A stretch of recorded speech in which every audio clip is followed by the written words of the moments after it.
IBomma Ravi first day custody ముగిసింది. ఇక Chanchalguda jail నుంచి ఉదయం 10:30 గంటలకి CCS కు తీసుకొచ్చి స్పెషల్ టీమ్ ఎంజిలా నెట్వర్క్ ఆర్థిక వ్యవహారాలపైన విచారించారు.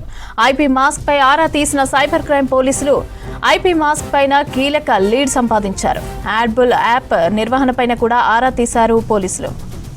ఇదే విషయంపై మరింత సమాచారం అజయ్ అందిస్తారు. అజయ్ చెప్పండి, ఇమ్మడి రవి విచారణ ఎలా కొనసాగింది? దీనికి సంబంధించిన కీలక ఆధారాలు కూడా రాబట్టారా? అప్డేట్స్ ఏంటి?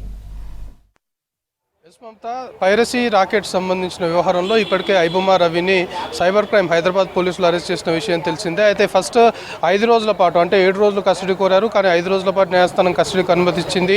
5 రోజుల పాటు కస్టడీ పూర్తయిపోయింది. దాని తర్వాత మళ్ళీ న్యాయస్థానంలో ప్రొడ్యూస్ చేసిన తర్వాత ఇంకాస్త ఇన్డెప్త్గా ఈ పైరసీకి సంబంధించి ఐబొమ్మ రవి కీలకంగా వివరించాడు కాబట్టి అతని నుండి చాలా క్రెడిబుల్ ఇన్ఫర్మేషన్ సేకరించారని భావించిన పోలీసులు మళ్ళీ ఒకసారి కస్టడీకి సంబంధించిన పిటిషన్ నాంపల్లి కోర్టులో దాఖలు చేసిన తర్వాత 3 రోజుల పాటు న్యాయస్థానం కస్టడీకి అనుమతించింది. ఈ రోజు ఉదయం 10:30 ఐబొమ్మ రవిని చెంచల్గూడ జైలు నుండి కస్టడీలోకి హైదరాబాద్ సైబర్ క్రైమ్ పోలీసులు తీసుకొని విచారణ ప్రారంభించారు. సో ఈరోజు 5 గంటల పాటు కూడా విచారణ కొనసాగింది. మెయిన్గా ఐబొమ్మ రవి సంబంధించి అంటే చాలా వరకు ఐబొమ్మ సైట్ కావచ్చు, లేకపోతే బొప్పం టీవీ, దాంతోపాటు ఇతడు ఏదైతే సైట్స్ నిర్వహిస్తున్నాడో ఆ సైట్స్ సంబంధించి చాలా OTT ప్లాట్ఫామ్ సంబంధించిన సినిమాలు అక్కడ రిలీజ్ అవ్వకముందే ఇందులో ప్రత్యక్షమైన పరిస్థితి ఉంటే, దాంతోపాటు కొన్ని సినిమాలు మాత్రము రిలీజ్ అయిన కొద్దిసేపటికే ఈ సైట్లో ఉండడం, అంటే మొత్తం కూడా ఇటు ఐ హ్యాండ్ కెమెరాలతోటి కొన్నిటిని రికార్డ్ చేసి అప్లోడ్ చేస్తున్న తీరు ఒకటైతే, దాంతోపాటు థర్డ్ పార్టీ వద్ద కొనుగోలు చేసి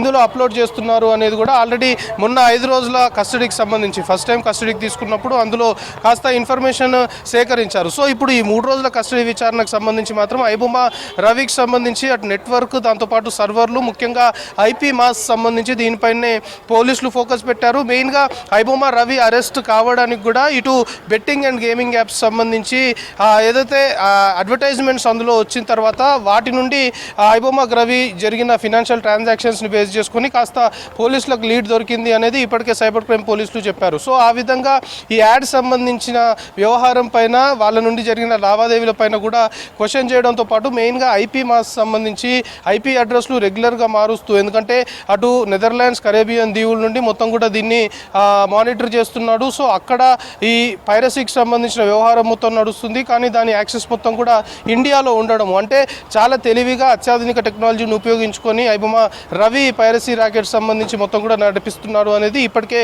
సైబర్ క్రైమ్ పోలీసులు ఎస్టాబ్లిష్ చేసుకున్నారు. సో ఈరోజు 3 రోజుల కస్టడీ విచారణలో భాగంగా ఫస్ట్ రోజు సంబంధించిన కస్టడీ విచారణలో ఇటు ఐపీ మాస్ సంబంధించిన దానిపైనే కాస్త కీలకంగా అతన్ని క్వశ్చన్ చేశారు. సో 5 గంటల పాటు ఈరోజు విచారణ కొనసాగింది. ఇటు ఐపీ మాస్ సంబంధించి కీలకమైన లీడ్ కూడా ఇప్పటికే సైబర్ క్రైమ్ పోలీసులు కొంతమేరకు సేకరించినట్లు మనకు తెలుస్తుంది. మొత్తం కూడా సర్వర్లు కావచ్చు, ఇతర నెట్వర్క్ సంబంధించి మొన్న 5 రోజుల కస్టడీ విచారణకు సంబంధించి ఆశించిన మేరకు సైబర్ క్రైమ్ పోలీసులు ఇన్ఫర్మేషన్ సేకరించలేకపోయారు. సో ఇప్పుడు ఈ 3 రోజుల కస్టడీ విచారణకు సంబంధించి ఇటు ఐబొమ్మ రవి నిర్వహించే సైట్లకు సంబంధించిన సర్వర్లు అనుకోవచ్చు, అతని నెట్వర్కింగ్ పైన పూర్తి స్థాయిలో కూడా ఆరా తీసే అవకాశాలు అయితే కనబడుతున్నాయి. సో ఈరోజు ఫస్ట్ రోజు కస్టడీ విచారణకు సంబంధించి దాదాపు 5 గంటల పాటు కూడా ఇటు ఐపీ మాస్ సంబంధించిన దానిపైనే సైబర్ క్రైమ్ పోలీసులు ఆరా తీశారు. రేపు ఉదయం మళ్ళీ 10 గంటలకి విచారణ ప్రారంభం కానుంది. సో రేపు ఇటు ఆర్థిక లావాదేవీలు అనుకోవచ్చు, నెట్వర్క్ అనుకోవచ్చు, సర్వర్లకు సంబంధించిన ఎంటైర్ దానిపైన ఇన్డెప్త్గా ఐబొమ్మ రవిని క్వశ్చన్ చేసే అవకాశాలు కనబడుతున్నాయి. సో 3 రోజుల పాటు